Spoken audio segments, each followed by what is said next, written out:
السلام علیکم دوستو، خوش آمدید۔ آج میں آپ کے سامنے لے کر آئی ہوں بہار کا سندیسہ کا ایپیسوڈ 4، جہاں ہر لمحہ ایک نیا راز، ایک نئی سازش اور ایک نیا امتحان آپ کا انتظار کر رہا ہے۔ اگر آپ نے پہلے 3 ایپیسوڈز نہیں دیکھے تو انہیں ضرور دیکھ لیجئے تاکہ کہانی کو بہتر طریقے سے سمجھ سکیں۔ تو چلیے بنا کسی تاخیر کے شروع کرتے ہیں بہار کا سندیسہ کی ایپیسوڈ 4۔ تھرڈ ایپیسوڈ کا اینڈ سین آپ کے ذہن میں ہوگا۔ نیلا جب گھر سے باہر قدم نکالتی ہے تو راستے میں اس کی مدبھیڑ شاہ رخ سے ہو جاتی ہے۔ شاہ رخ کو دیکھ کر نیلا کے اوسان خطا ہو جاتے ہیں، جبکہ نیلا پر نظر پڑتے ہی شاہ رخ کا دماغ بھگ سے اڑ جاتا ہے اور وہ اسے گاڑی میں بیٹھنے کو کہتا ہے۔ چلو بیٹھو گاڑی میں۔ شاہ رخ نے پچھلا دروازہ کھول دیا۔ نیلا کانپتی لرزتی بے دم سی سیٹ پر گر گئی۔ گاڑی دوڑتی رہی، بھاگتی رہی اور وہ اپنے انجام کے بھیانک ہونے کا سوچ کر کانپتی رہی۔ جیسے جیسے اونچے سے بنگلے کا داخلی گیٹ قریب آ رہا تھا، وہ بے جان ہوئی چلی جا رہی تھی۔ آپ پلیز شاہ بانو صاحبہ کو آپ انہیں نہ بتائیں۔ گاڑی کے بیک ویو مرر سے شاہ رخ کی ہیرے کی کنیوں والی سنہری آنکھیں صاف دکھائی دے رہی تھیں، جن میں حویدہ سرخ سرخ ڈورے ان کے غصے کے امین تھے۔ شاہ رخ لب بھینچے ڈرائیو کرتے رہے۔ میں وعدہ کرتی ہوں آئندہ سے ایسی غلطی دوبارہ نہیں ہوگی۔ شٹ اپ، بکواس بند کرو، گراہٹ ابھری جو اس کے سہمے ہوئے دل کو مزید لرزا گئی۔ آپ پلیز آپ خود مجھے کوئی سزا دے دیں، مگر انہیں نہ بتائیں۔ میں آنچل میں چہرہ چھپا کر سسکیاں بھرنے لگی۔ جانے کیسا پتھر تھا وہ، مغرور آنکھوں والا، بے رحم، بے حس۔ لیکن وہ جو اسے سزا دے گا تو وہ بھی تو کسی طور پر نرم نہ ہوگی۔ وہ خود بھی تو اس کی جان کے در پہ تھا۔ اس سوچ نے جیسے نیلا کی سسکیاں روک دیں۔ اچھا ہے ایک ہی بار میں اس اذیت ناک زندگی کا خاتمہ ہو جائے۔ وہ تنگ آ چکی ہے اس بے بسی کی زندگی سے۔ وہ جب سرخ رنگ کی عمارت میں داخل ہوئے تو وہی ماحول تھا جیسا وہ چھوڑ کر گئی تھی۔ شاہ بانو وغیرہ ابھی تک نہیں لوٹی تھیں۔ وہ نم آنکھوں اور سہمی ہوئی پلکوں کے ساتھ آنے والے وقت کی منتظر رہی، اور جب شاہ رخ کا سامنا شاہ بانو سے ہوا تو انہیں سامنے صحیح و سالم دیکھ کر شاہ بانو کتنی ہی دیر تک پلکیں تک جھپک نہ سکیں۔ چہرے پر ایک رنگ آ رہا تھا تو دوسرا جا رہا تھا۔ انہوں نے اپنی دانش میں شاہ رخ کو اب تک مردہ خیال کر لیا تھا، لیکن کیا بات ہے پھوپھی حضور، طبیعت تو ٹھیک ہے آپ کی؟ ہاں ہاں، وہ سنبھل گئیں اور پھر لہجے میں شیرینی سموتے ہوئے بولیں، تم کب لوٹے؟ سچ میں تو بالکل اداس ہو گئی تھی۔ تم میری نظروں سے اتنے اوجھل مت رہا کرو۔ میرا خود کا کون سا دل چاہتا ہے آپ کو چھوڑ کر جانے کو پھوپھی حضور، لیکن کام بھی تو کرنے ہوتے ہیں۔ میں تم سے سخت تنگ ہوں شاہ رخ، اسی وقت گھر پر ٹکتے ہی نہیں۔ جان بوجھ کر ساری ذمہ داریاں تم نے اپنے گلے ڈال رکھی ہیں۔ کوئی پوچھے ملازم مر گئے ہیں کیا؟ وہ محبت بھرے انداز میں سرزنش کرنے لگیں تو شاہ رخ نے عقیدت سے ان کے ہاتھ تھام کر آنکھوں سے لگا لیے۔ اگلے روز نیلا کی روح پر چھائے ہوئے دکھ اور خوف کے بادل چھٹ چکے تھے۔ کسی زبردست غیبی قوت نے انہیں ہٹا کر اس کی روح جیسے ہلکی پھلکی کر دی تھی، اور اب وہ اس زندگی کا سامنا کرنے کے لیے پوری طرح تیار تھی جو چیلنج کی صورت میں اس کے سامنے آ رہی تھی۔ وہ تباً بزدل نہ تھی، اب زندگی کی اس کٹھن آزمائش میں بھی پوری اترے گی۔ وہ شاہ رخ کے خلاف ہر قسم کی سازش کو ناکام بنا دے گی، خواہ کچھ بھی ہو۔ اس نے خود سے عہد کیا اور پھر یکسو ہو گئی۔ دوپہر کے کھانے پر عموماً شاہ رخ نہیں ہوتے تھے۔ انہیں اپنی وسیع و عریض زمینوں کا حساب دیکھنا ہوتا تھا، گھوڑوں کے استبل کا معائنہ اور 4 ہرنوں کی دیکھ بھال بھی خود انہوں نے اپنے ذمے لگا رکھی تھی۔ ان ہرنوں کو بنگلے سے ملحق ایک بڑی سی سلاخوں والی کوٹری میں رکھا جاتا تھا۔ بہت زیادہ گرمی پڑتی تو باہر والے احاطے میں چھوڑ دیا جاتا۔ شاہ رخ کو ان ہرنوں سے بہت محبت تھی۔ شام کو 1 آدھ گھنٹہ وہ ضرور ان کے سنگ گزارتے۔ اس روز جب نیلا نے برسوں سے مکفل کمرے کی صفائی کی ٹھانی تو گرد سے اٹی ہوئی الماری کو کھولتے ہوئے وہ سہم کر ایک ہلکی سی چیخ مار کر سائڈ پر ہو گئی۔ الماری میں سے 2-3 چمگادڑیں تیزی سے پھڑپڑاتی اس پر جھپٹی تھی، یا ہو سکتا ہے فرار ہونے کی کوشش میں اس کے قریب سے ہو کر گزر گئی ہوں۔ بہرحال وہ دیر تک سینے پر ہاتھ رکھے ناہموار سانسوں کو ترتیب دیتی رہی۔ یہ کمرہ غوث احمد ارباب کے تصرف میں ہوتا تھا، لیکن ان کے چلے جانے کے بعد بی جان نے اس کمرے کو تالا لگوا دیا، اس لیے کہ شابانوں پر جب دیوان کی تاری ہوتی تو وہ گھنٹوں اس کمرے میں گھسی نیر بہاتی رہتی۔ اس کمرے میں موجود ایک ایک چیز سے لپٹ کر روتی تھیں۔ تب بی جان نے اس کمرے کو ہمیشہ کے لیے بند کروا دیا۔ جب غوث نہیں رہا تھا تو پھر اس کی چیزیں دیکھنے سے فائدہ؟ ان کی ساری تصاویر انہوں نے اسی کمرے کی الماری میں رکھ چھوڑی تھیں۔ ڈھیروں مٹی سے اٹی ہوئی الماری میں نیلا کو بابا جان کی کتنی ہی چیزیں ملیں۔ ان کی کتابیں، تصاویر، ڈائریاں ہوتی جاتی اور ایک ایک چیز کو جھاڑ کر چوم کر واپس رکھتی جاتی۔ بابا جان کی ڈائریوں کو اس نے سرسری انداز میں دیکھا۔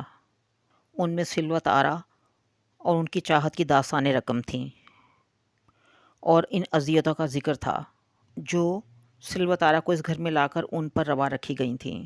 نیلا کا نازک سا دل کتنی ہی دیر ماما اور بابا کے لیے تڑپتا رہا، سسکتا رہا۔ سارا کچھ اس نے سلیقے سے ایک ترتیب سے دوبارہ الماری میں رکھ دیا تھا۔ صرف بابا جان کی ایک تصویر باہر رہنے دی اور سیاہ چمڑے کی ایک ڈائری جسے اس نے تفصیل سے پڑھنے کی ٹھانی تھی۔ یہ دونوں چیزیں اٹھا کر وہ مڑنا ہی چاہتی تھی، دفعتاً پیچھے کھٹکا ہوا۔ اس نے جلدی سے جھاڑن ڈائری اور تصویر پر ڈال دیا اور سیدھی ہو کر مڑی۔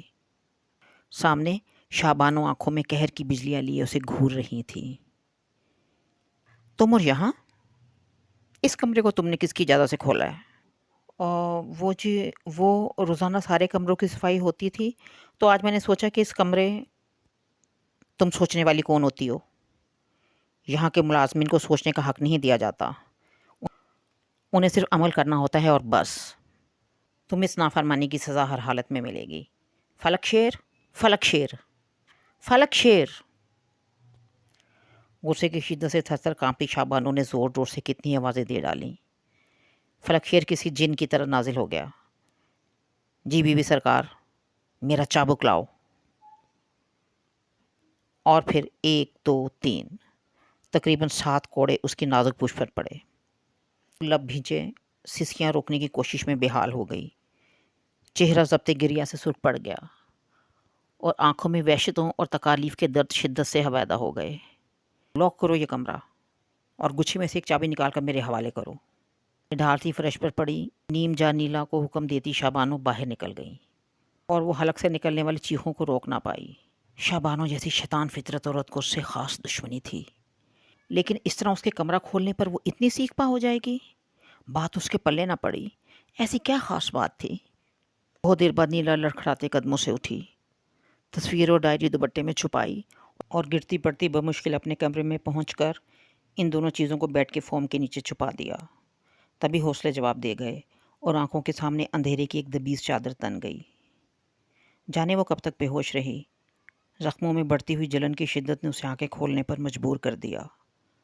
نرگس نے زخموں پر مرہم لگا دیا تھا اور کمال احمد ارباب اس کے سر پر کھڑا تھا۔ اس کے ہوش میں آتے ہی پوچھنے لگا، کس جرم کی سزا میں ممی نے ایسا وحشیانہ سلوک کیا ہے آپ سے؟ اس کے سوال پر کتنے بہت سے آنسو نیلا کی بند پلکوں سے بہہ نکلے۔ میرا جرم یہ ہے کہ میں غوث احمد ارباب کی بیٹی ہوں۔ حلق سے نکلنے والی آہوں کو اس نے لب بھینچ کر روکا۔ بات کروں گا میں ممی سے، انہیں ڈرامہ بند کرنا ہوگا ہر حال میں۔ وہ بہت غصے میں تھا۔ نہیں کمال، تم میری کوئی بہن نہیں ہے نیلا، لیکن تمہیں دیکھ کر جانے کیوں یہ احساس شدت سے اجاگر ہوتا ہے کہ تم میری سگی بہن ہو۔ تمہاری حفاظت میرا فرض ہے نیلا۔ تو عام شب کے بعد جب اس نے شابانوں سے بات کی تو وہ اسی پر چڑھ دوڑیں۔ تمہیں پہلے بھی میں نے اپنے معاملات میں دخل دینے سے منع کیا تھا کمال۔ مجھے بتائیں ممی، مجھے بتائیں، آپ نیلا سے کون سی دشمنی کا بدلہ لے رہی ہیں؟ اس معصوم کا قصور کیا ہے آخر؟ کیوں آپ اسے جانور سے بدتر سلوک کرتی ہیں؟ تم نہیں سمجھ سکو گے۔ I'm not a kid mom، بچہ نہیں ہوں میں۔ گستاخ مت بنو کمال، سختی سے کہتے ہوئے شابانوں نے بات ختم کر دی۔ کمال احمد ارباب ساری رات پریشان رہا۔ کوئی اسرار پوشیدہ تھا ان کے اس رویے میں۔ وہ ہر حال میں کھوج لگا کر رہے گا۔ رات کے جانے کون سے پہر اس کی آنکھ لگ گئی، تبھی صبح ہی صبح شاہ رخ نے آ کر جگا دیا۔ مجھے سونے دیں شاہ رخ بھائی پلیز، میری طبیعت ٹھیک نہیں۔ وہ کروٹ لے کر پھر سونے کی کوشش کرنے لگا۔ ارے بھائی، رائڈنگ کے لیے نہیں چلو گے؟ اب اٹھ بھی چکو، شاہ رخ نے اسے گدگداتے ہوئے کہا۔ کیا مصیبت ہے بھائی، سونے دے مجھے، میں کہیں نہیں جا پا رہا، اس نے نیند سے بوجھل آنکھیں کھول کر خفگی سے کہا۔ تو پھر مجھے ترکیب نمبر 2 آزمانی پڑے گی تمہارے ساتھ، شاہ رخ نے دھمکی آمیز لہجے میں مسکرا کر کہا۔ اف توبہ، یہ اچھی زبردستی ہے، خواہ دل چاہے نہ چاہے مگر صبح ہی صبح اٹھ بیٹھو۔ کیا آفت کی طرح نازل ہو جاتے ہیں آپ؟ کمال گھبرا کر اٹھ بیٹھا، کیونکہ صبح ہی صبح یک بستہ پانی ڈلوانے کے خیال سے ہی اسے جھرجھری آ گئی تھی۔ ہاں اب آئے ہو نا لائن پر، بس اب جلدی سے کپڑے چینج کرو، پہلے ہی دیر ہو چکی ہے۔ اور ہاں یہ بتاؤ آج تمہیں ہوا کیا ہے؟ کیوں لڑکیوں کی طرح نخرے دکھا رہے ہو؟ اس لیے کہ میں آپ سے خفا ہوں۔ کیوں بھائی، ایسا کیا کر دیا میں نے؟ آپ کی بے حسی پر غصہ آتا ہے مجھے۔ سب کچھ دیکھتے ہوئے بھی آنکھیں بند کیے ہوئے بیٹھے ہیں آپ۔ اتنا نہیں کہ اس کی مدد ہی کر دیں۔ جانتے بھی ہیں اس کی وجہ سے میں ساری رات نہیں سو سکا۔ ارے بھائی کس کی وجہ سے؟ شاہ رخ کی بے پناہ روشن روشن گہری گہری آنکھوں میں شرارت کی جھلکیاں ابھریں۔ تو بات یہاں تک پہنچ چکی ہے اور مجھے کچھ پتا ہی نہیں۔ یار بتاؤ کون ہے وہ جس نے تمہاری نیندیں چرا لی ہیں؟ گاڈ، ایسی کوئی بات نہیں۔ شاہ رخ کی باتوں کا مطلب اخذ کر کے وہ جھیم گیا۔ میں نیلا کی بات کر رہا ہوں۔ کچھ معلوم بھی ہے اس سے انسانیت سوچ سلوک ہوتا ہے۔ خدا را آپ منع کریں ممی کو، ان سے کہیں زبان سے جو مرضی کہہ لیں، لیکن یہ مار پیٹ بند کریں۔ کل بھی انہوں نے اسے، آپ کچھ کرتے کیوں نہیں اس سلسلے میں؟ میں کیا کر سکتا ہوں بھائی، جبکہ یہ معاملہ تمہاری والدہ کا ہے سراسر، شاہ رخ لا تعلقی سے بولے۔ اچھا یہ بتائیں ممی کو اسے دشمنی کیا ہے؟ آئی ڈونٹ نو، نہیں معلوم مجھے، آپ کو سب پتہ ہوتا ہے، بتائیں پلیز۔ کیا اس لڑکی کے لیے آپ کے دل میں ذرا برابر بھی ہمدردی نہیں جاگتی؟ اسے ہماری مدد کی ضرورت ہے بھائی، ورنہ وہ مر جائے گی۔ آپ کچھ کریں ورنہ۔ وہ ہتھیلی پر مکہ مار کر اٹھ کھڑا ہوا۔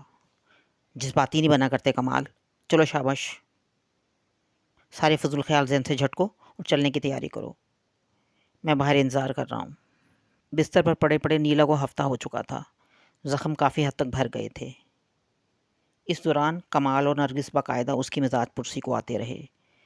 شابانوں نے تو مڑ کر بھی نہیں دیکھا تھا کہ وہ کس حال میں ہے، اور شاہ رخ، کیا انہیں علم نہیں تھا کہ وہ کس حالت میں ہے؟ شاہ رخ کی بے حسی کا سوچ کر اس کی آنکھیں بھر آئیں۔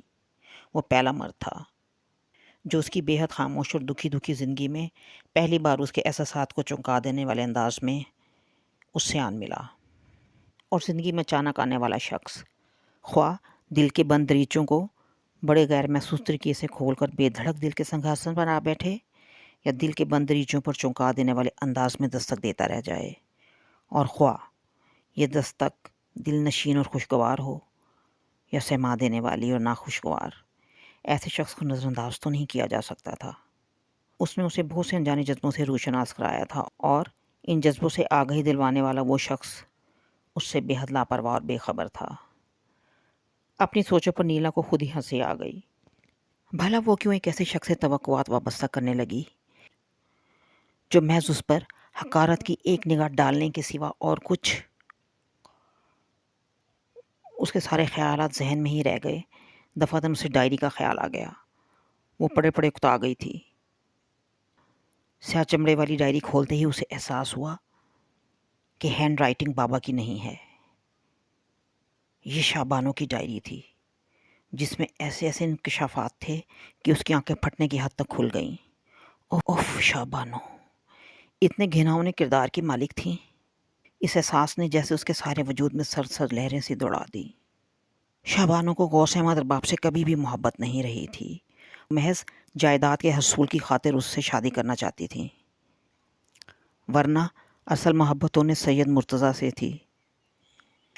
سید مرتضیٰ، جس کا تعلق یہاں کے نسل در نسل چلے آنے والے ملازمین سے تھا۔ شابانو ان دنوں جوان تھیں۔ سید مرتضیٰ کا ڈیرا بھی یہیں تھا، اس لیے جوانی کے موز اور جذبات پر بند نہ باندھا جا سکا۔ اس خاندان کی روایت تھی کہ اکیلی خواتین کہیں آتی جاتی نہیں تھیں، ساتھ میں کسی کا ہونا لازمی تھا، خواہ وہ ملازم ہی کیوں نہ ہو۔ اس لیے شابانوں نے سید مرتضیٰ کے ساتھ آنے جانے کا سلسلہ شروع کر دیا۔ اس طرح کوئی روک ٹوک باقی نہ رہی، کھل کر ملنے کے مواقع میسر آتے رہے، اور نتیجتاً شابانوں نے ایک بچی کو جنم دیا۔ بچی چونکہ ناجائز تھی، اس لیے جانے انہوں نے اسے کہاں غائب کر دیا۔ بہرحال شاہ بانو اور سید مرتضیٰ کے اس تعلق کی کسی کو کانوں کان خبر نہ ہو سکی۔ ادھر بی جان شاہ بانو کو غوث احمد ارباب سے بیانے کا سوچ رہی تھیں، لیکن غوث احمد ارباب کو شاہ بانو سے قطعی کوئی لگاؤ نہیں تھا، جبکہ شاہ بانو نے ان کے لیے اپنی بے قراریاں سب پر عیاں کر دی تھیں۔ غوث احمد ارباب گھر سے دور تعلیم حاصل کر رہے تھے، ہاسٹل میں رہتے تھے۔ جب تک باہر ہوتے کپڑے پہننا، سجنا سورنا شاہ بانو نے خود پر حرام کر لیا تھا۔ بھوک بھی برائے نام ہو جاتی، دن رات سسکیاں بھری جاتی، لیکن ان کے چلے آنے پر بہاریں آ جاتی۔ بی جان شاہ بانو کی غوث احمد ارباب سے اتنی محبت دیکھ دیکھ کر پھولے نہ سماتی۔ اپنی دانش میں انہوں نے بڑا صحیح سنجوگ ملوایا تھا، لیکن انہیں معلوم نہیں تھا کہ شاہ بانو کی محبت کی اصل وجہ غوث احمد کے حصے میں آنے والی بے پناہ جائیداد ہے، جسے وہ ہر قیمت پر حاصل کرنا چاہتی تھیں۔ ان کا خیال تھا کہ جائیداد اپنے نام کروانے کے بعد وہ غوث احمد ارباب کا کانٹا ہمیشہ کے لیے درمیان سے نکال دیں گی۔ تب اپنی محبت سید مرتضیٰ کے سنگ زندگی گزارنے کا اعلان وہ کھلم کھلا کر دیں گی، لیکن ان کا خواب شرمندہ تعبیر نہ ہو سکا۔ تب سارے پلان فیل ہو گئے جب غوث احمد ارباب سطوت آرا سے نکاح کر کے یہاں اسے لے آئے۔ شاہ بانو کے سینے پر سانپ لوٹنے لگے، نہ دن کو چین نصیب تھا نہ رات کو قرار، اور ان کی اس بے قراری کو بی جان نے شاہ بانو کی محبت جانا۔ تب انہوں نے سلوت آرا کو نکال باہر کیا، جس پر غوث احمد نے یہ گھر ہمیشہ کے لیے چھوڑ دیا۔ اب شاہ بانو مطمئن تھیں کہ جائیداد کا ایک مالک خود بخود سب کچھ دھتکار کر چلا گیا۔ دوسرے بی جان کی ضد کا بھی انہیں علم تھا کہ وہ کبھی بھی غوث احمد کو اس گھر میں گھسنے کی اجازت نہیں دیں گی۔ ولی احمد ارباب کے گزر جانے کے بعد جائیداد کا تنہا وارث ان کا اکلوتا بیٹا تھا، شاہ رخ احمد ارباب، جس سے جائیداد ہتھیانے کو شاہ بانو نے اپنی نند کو تیار کیا، لیکن شاہ رخ نے انکار کر دیا۔ شاہ بانو نے ہمت ہارنا نہیں سیکھا تھا، اور دوسرے ان کی فطرت سانپ جیسی تھی۔ ایک بار کسی کی دشمن ہو جاتی تو تاحیات دشمنی نبھاتی۔ اب ان کی تمام تر توجہ شاہ رخ کو ختم کروا دینے کی طرف تھی، پھر ساری جائیداد بلا مبالغہ ان کے نام ہو جاتی۔ گو بی جان کے اصرار پر شاہ بانو نے شادی کر لی تھی، لیکن سید مرتضیٰ کی محبت ان کے دل میں ہنوز موجود تھی، اور شوہر کے گزر جانے کے بعد اب ان کا راستہ بالکل صاف تھا۔ بس جائیداد ہاتھ لگنے کی دیر تھی، تب وہ من مانی کرنے پر قادر ہوتی۔ ساری صورتحال سے آگاہی پر نیلا کا سر گھوم گیا، سارا وجود ٹھنڈے ٹھنڈے پسینے سے نہا گیا، حواس سن ہو گئے، گویا شاہ بانو سب کو دھوکہ دیتی رہی تھیں، اپنے شوہر کو، بی جان کو، شاہ رخ کو، اور حتیٰ کہ اسے بھی۔ جب غوث احمد ارباب سے محبت نہیں تھی، انہیں کھونے کا غم نہیں تھا، تو پھر کس وجہ سے وہ اس پر ظلم روا رکھے ہوئے تھی؟ کس لیے اسے اپنی بے پناہ نفرتوں کا نشانہ بنائے ہوئے تھیں؟ شاید شاہ بانو کو خدشہ تھا کہ کہیں وہ غوث احمد ارباب کے نام کی بے پناہ جائیداد کی مالک نہ بن جائے، اس لیے کہ ان کے وہم و گمان میں بھی نہیں تھا کہ وہ اچانک یوں حصے دار بن کر ٹپک پڑے گی۔ لیکن انہیں تو مطمئن ہونا چاہیے تھا، اس لیے کہ بی جان کو نیلا سے نفرت تھی، اور شاہ بانو نے انہیں خوب اچھی طرح شیشے میں اتارا ہوا تھا، تو پھر بی جان کیسے اسے اس جائیداد میں حصہ دینے کا سوچ سکتی تھیں؟ لیکن شاہ بانو پکا کام کرنے کی عادی تھیں، وہ کسی قسم کا کانٹا برداشت نہیں کر سکتی تھیں۔ خود پر روا رکھے جانے والے وحشیانہ رویے کی سمجھ نیلا کو اب آ رہی تھی۔ تو گائز آج کے ایپیسوڈ کا اختتام یہیں پر ہوتا ہے۔ کیا نیلا شاہ رخ کو شاہ بانو کی اصلیت بتا پائے گی، یا سازش کا جال اور مضبوط ہوتا جائے گا؟ اس کا جواب جاننے کے لیے انتظار کیجیے ایپیسوڈ 5 کا۔ اگر آج کی ایپیسوڈ پسند آئی ہو تو ویڈیو کو لائک کریں اور اپنے دوستوں کے ساتھ شیئر کریں، اور چینل کو سبسکرائب کرنا نہ بھولیں۔ میں ہوں زرنین آرزو، اور آپ دیکھ رہے تھے ہر کہانی دل سے زرنین آرزو کے ساتھ۔ اجازت دیجیے، اب دعاؤں میں یاد رکھیے، ملتے ہیں نیکسٹ ویڈیو میں۔ اللہ حافظ، جزاک اللہ۔